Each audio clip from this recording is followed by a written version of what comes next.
Olá, meus irmãos, estamos aqui novamente, não é, com mais uma aula do nosso estudo básico do Espiritismo, módulo 2, Introdução ao Espiritismo, o contexto histórico do século XIX na Europa, sexta parte, aula de número 33.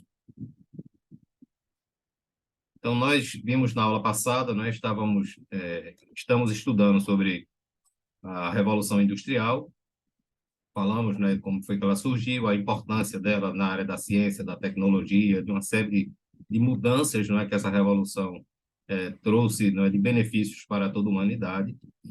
E continuando, não é, falando sobre a Revolução Industrial, nós temos as atividades artísticas e culturais do século XIX revelam uma preferência predominantemente romântica.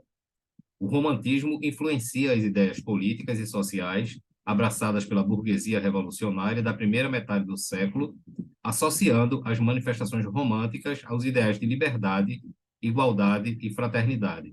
Então, veja que não foi só especificamente na área na parte industrial, né, de maquinaria, que essa revolução ela trouxe benefícios, né? Começou a haver toda uma mudança em todo um contexto, né, em todo um conjunto, não é? Isso, se a gente precisamos considerar também a importância do século anterior, do século XVIII, né, o século das luzes, onde a filosofia, a ciência, o pensamento foi se alargando, né, digamos assim, de uma forma mais intensa, mais específica, e isso foi repercutindo, não é, no século posterior, que seria o século XIX, e, e com esse período de revoluções, não é, essas mudanças foram surgindo. A inspiração do artista romântico era buscada junto das pessoas simples, numa manifestação anti-elitista e anti-aristocrata. Pesquisava-se a cultura popular e o folclore para a produção de pinturas, esculturas e peças musicais. As obras românticas de caráter épico destacam o heroísmo. Então, veja como foi abrangente, não é?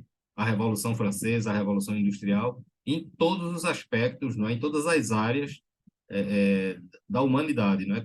Como trouxe digamos assim, um alargamento, não é, da mente humana, esse período que foi conturbado realmente, como a gente viu, a Europa passava por um momento assim de uma conturbação muito grande, mas que era necessária para que eclodisse, né, todo esse movimento, né, de uma larga abrangência, modificando realmente a forma de pensar, a forma de agir, modificando leis, modificando a área da cultura, de uma série de coisas, não é, que tudo isso foi sendo trabalhado naquela época para que a gente pudesse começar a colher os frutos na época atual em que nós estamos vivendo.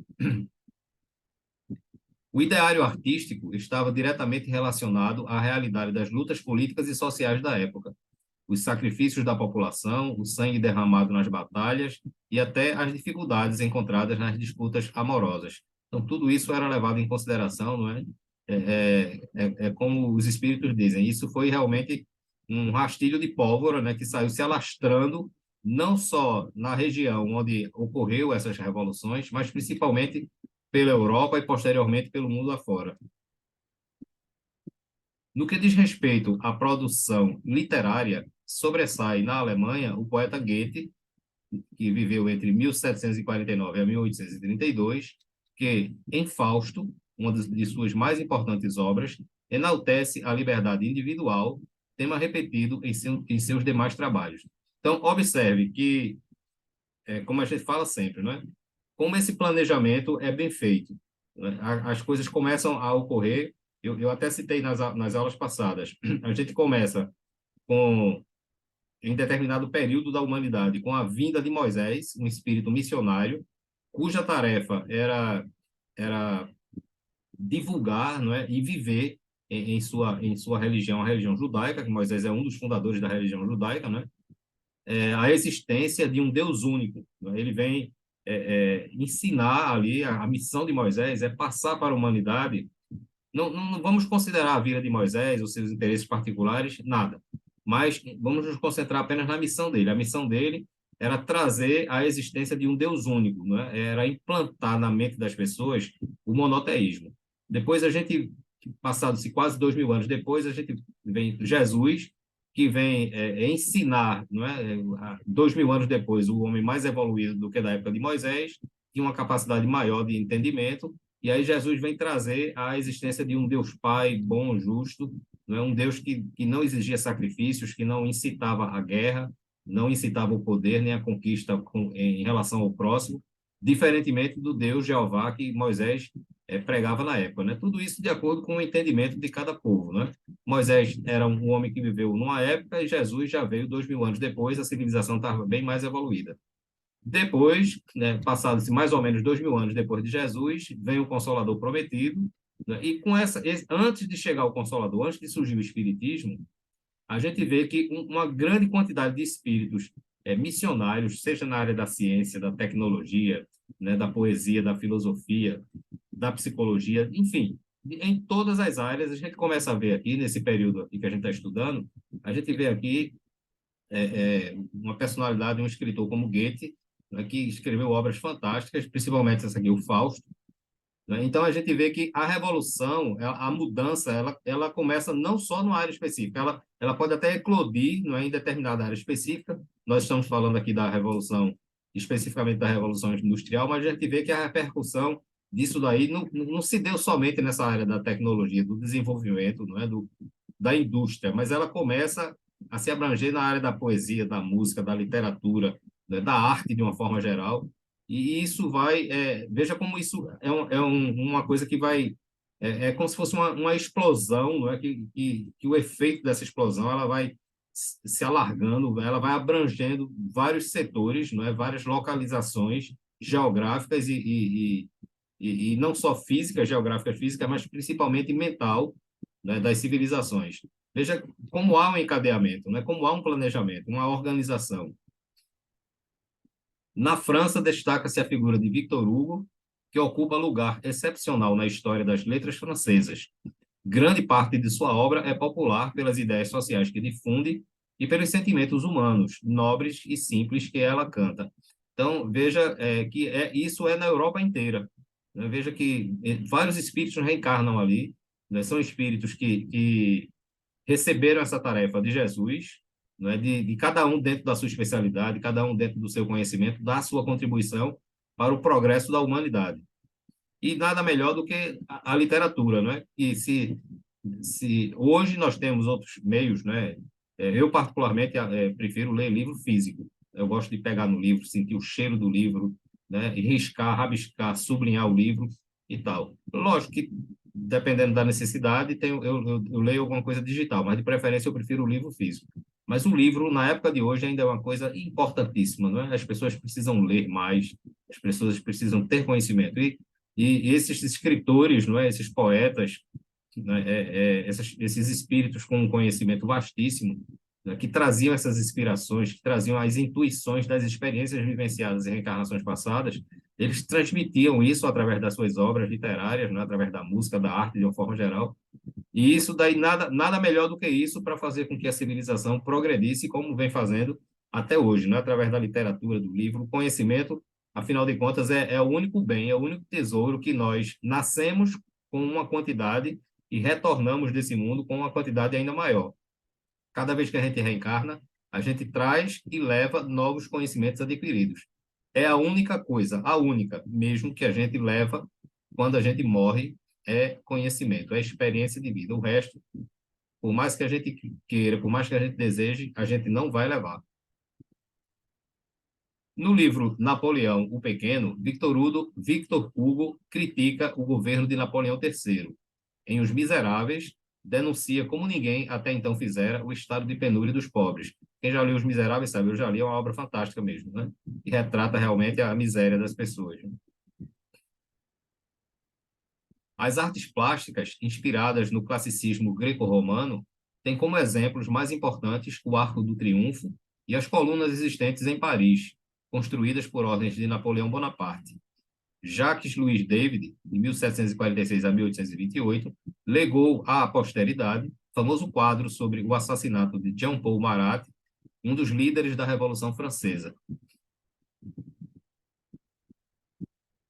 O pintor francês Eugène Delacroix, deve ser Delacroix, eu acho, De 1798 a 1863, líder do movimento romântico na pintura francesa, retrata no quadro A Liberdade uma mulher que, segurando a bandeira tricolor francesa, guia o povo nas dramáticas jornadas revolucionárias. Veja como deve ter sido belo, mas imagine se a gente pudesse, mentalmente ou através de uma máquina do tempo, a gente passar rapidamente e presenciasse todas essas obras, né, todos esses feitos, né, que esses espíritos missionários ali produziram naquela época de mudanças, né? Porque quando a gente observa assim o contexto, quando a gente vê que essas mudanças vão ter uma repercussão positiva, né, que vai engrandecer a humanidade em conhecimento, em informações, em benefícios, não é, de uma forma geral, de qualidade de vida, de mudanças de vida.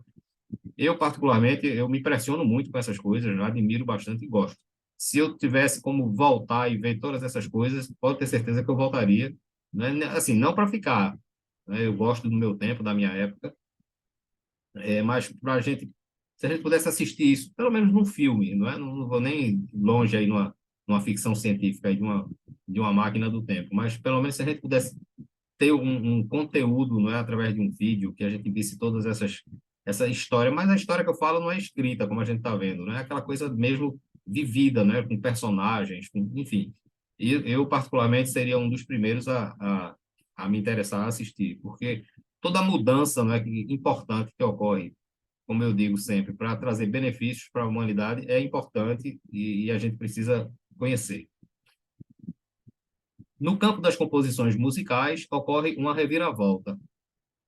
O virtuosismo do século anterior é substituído por interpretações musicais de forte colorido emocional. A música para os românticos não era só uma obra de arte, mas um meio de comunicação com o estado de alma. Então veja que até na música, não é, as coisas começam a se encaixar, começam a evoluir, não é? Há um progresso, há uma mudança sistemática na forma de se compor músicas, não é? Tudo de acordo com o momento que se estava vivendo ali. Os grandes compositores românticos captam e executam peças musicais que destacam o momento político. Um dos compositores que demonstra de forma notável essa relação é Richard Wagner, que viveu entre 1813 e 1883. Eu, particularmente, sou muito fã das músicas de Richard Wagner. Aliás, os alemães são realmente fantásticos, não é? Em gênios na área de compositores da música. E eu, particularmente, sou fã número um dos compositores alemães, né? Eu gosto de algumas obras, dessas obras clássicas, e com certeza Richard Wagner é um daqueles que para mim, lidera um desses grandes compositores. A composição musical, Lohengrin, deve ser, né? Me perdoem aí, pessoal, eu não sou muito bom em alemão, não, tá? Aliás, eu não sou bom, eu sou zero em alemão. Revela a forte influência dos socialistas utópicos e dos revolucionários da época. Então, com isso, a gente vê, não é, gradativamente o papel, não é, de todo esse contexto, como diz o tema, do século XIX na Europa, com essas revoluções, com essas modificações na área do conhecimento, enfim, em todas as áreas. E se hoje nós desfrutamos, né, de todos esses benefícios, nós temos que agradecer a aquelas pessoas que deram sua vida, não é, até, inclusive, para que essas mudanças ocorressem. Como até hoje, não é? A gente vê que pessoas são dedicadas na área da ciência, na área da indústria, da tecnologia, na área da poesia, da arte, da psicologia, da ciência, da medicina, né, da saúde, pessoas que se entregam realmente, que dedicam, sacrificam as suas vidas, não é? Não mais com guerras, com violências, essas coisas como era antigamente, mas em dedicar o seu tempo, não é, quase que total na descoberta de novos caminhos, não é, de novos meios de proporcionar benefícios para a humanidade. Da mesma forma que no século XIX, em todos os séculos, né, espíritos missionários reencarnaram ali para alavancar o progresso da humanidade, e hoje continua da mesma forma. Pessoas que hoje são anônimas, né, essas pessoas que nós não conhecemos, mas que daqui a 200, 300, 500 anos, essas pessoas estarão com seus nomes também consagrados na história, né, mostrando a relevância, né, a importância do papel dessas pessoas que hoje se dedicam no anonimato, mas que futuramente aquilo que elas produzirão e produzem farão parte da nossa história como como marcos, não é, como um marco de progresso, graças a essas pessoas. Então, a gente encerra mais essa aula aqui e veremos todos vocês nas próximas aulas. Um grande abraço para todos.